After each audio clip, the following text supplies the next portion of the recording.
I want to Another say this step? one more thing Okay. that kind of, again, as I've been thrust by my battle with the Rona into the depths of despair, right, the darkness of my own heart, and I'm not kidding. I'm really not kidding. I will not ever take my own life because I know full well the damage it will cause to others. So it never really crosses my mind as an actual idea. All right. So what I'm going to say next has nothing to do with that per se. I did not want to live last week. I was praying for God to just take me. For no particular reason. No extreme pain. I mean, except for the psychological, just I cannot see why. Why? Right? And it's hardly like I was living Job's life. Job had reasons. I just am, pitiful, I guess. Well, why at this point? Did somebody ask for that? No, it's just really weird looking. I'm going to put it back. Like an up close of the water bottle. That's better. That's better placement. There you go. Why? My struggle with that question, I'm convinced, is so that I can tell you what I'm going to tell you next. Okay? Which is that Christianity is a religion of sinners.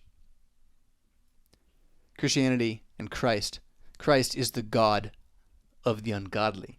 He's the God of the sinner. He's the God of the one who has nothing to live for, has nothing to give, has nothing to do or be, who knows the full depths of whatever it is that causes your despair, whether it's your arrogance about trying to control the future or whether it's your selfishness which has led you to do wicked things in the past.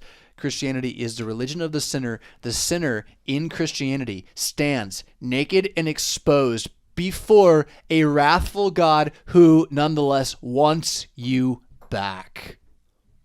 His wrath is against those who have stolen you from him. So, not having done what ought to be done, the shame does not stop you from holding fast to wanting to be one in him who has done what ought to be done. And that is where the story of Jesus Christ's birth, baptism, works, crucifixion, resurrection, ascension, and return becomes something that, even if you can't answer all the questions about it, which again was part of my problem this week, I wanted to answer every skeptical thought ever done anywhere, and I've heard all of them, and so they were just attacking me, and they didn't play fair. They cheat.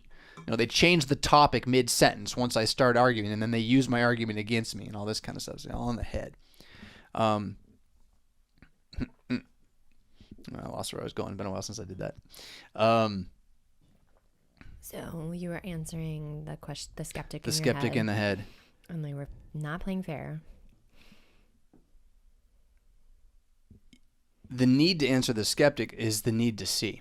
It's the need to understand. It's the need to be the brain that is in control of everything. And in that regard, it is our own arrogance, right?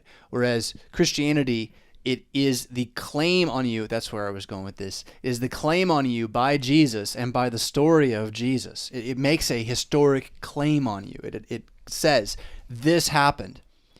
And while there are those who say, no, it didn't, there are many, many of us who are like, did it? I hope it did.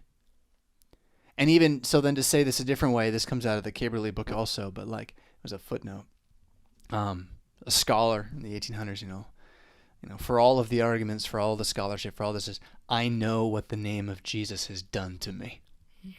That one's good, huh? Because when you're in the darkness again and you feel all the rest of it, you can remember what the name of Jesus has done to you. You can know that it's moved you in the past. Even if you don't believe it right now, the skeptical argument is just too high. It's not about a full emotional hold on it at all times. But the memory of the fact that it didn't leave you untouched and never does and won't, refuses, that's the electing power of God. That's the electing power of God, that he's the one grabbing.